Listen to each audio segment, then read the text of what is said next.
Today, I'm going to be talking about shooting for the moon. For millennia, no one knew what the moon was. It was this bright, glowing disk that just crossed the night sky above us, waxing and waning, tied to the tide somehow, predicting the seasons. But no one knew what it was. Someday, just when you have the time, go out in your backyard or on your patio, lay down and look up at the moon for 15 minutes. It's beautiful and makes you wonder, what is it? How is it staying up there, swimming in the night? What other monstrous creatures are up there threatening to swallow it up? Almost every culture, at least every culture that I know of, viewed the moon as a god or a goddess, or an artifact of the gods, a chariot or a mirror, or some other artifact. And they had many stories of the moon, but the stories always included some sort of warning. Do not aspire to the heavens. Don't dare to tread in the land of the gods, because you will be punished. The legend of Icarus is perhaps the most classic story of what happens when we reach too high. So it wasn't until the 17th century that Galileo turned his telescope to the moon and discovered something wondrous. The moon is just like the Earth. Well, not just like the Earth, but it's very similar to the Earth in all the basic fundamental ways. It's a huge hunk of rock hurtling through the void, somehow tied to circle the Earth forever. And then we as humans knew for the first time that our world is not the only world. There are other worlds out there, some of them close enough that we can see with the right tools. For the first time, the heavens were not this spiritual domain. They were real physical things that we could understand. And yet, this understanding didn't bring us any closer. Before, we thought that we could fly up to the moon if we just designed clever enough wings. Failing that, we could talk to the creators of the moon through rituals and prayers and sacrifices. But the more we learned, the farther away the moon was.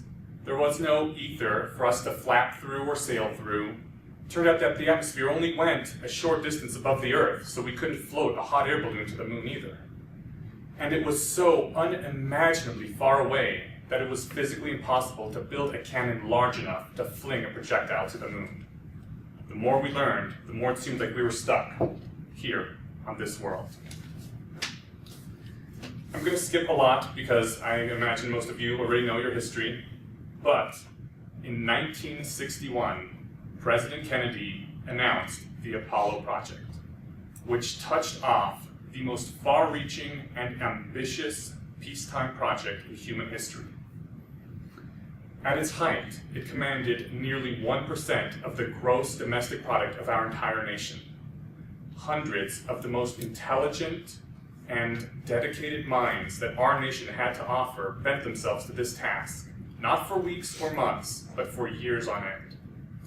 It's estimated that it cost $20 to $25 billion, which in today's terms is over $100 billion. It took 8 years of dedicated effort and the lives of 3 men.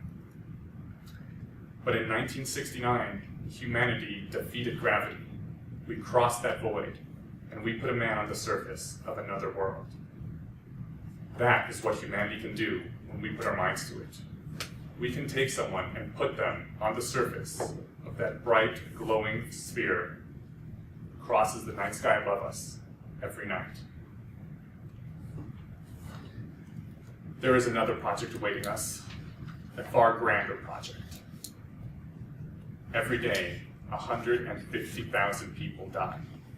In the roughly 6.5 minutes it takes me to make the speech, about 700 more people will have died. And in developed countries like America, the vast majority of those deaths, approaching 90%, are due to old age and age-related causes.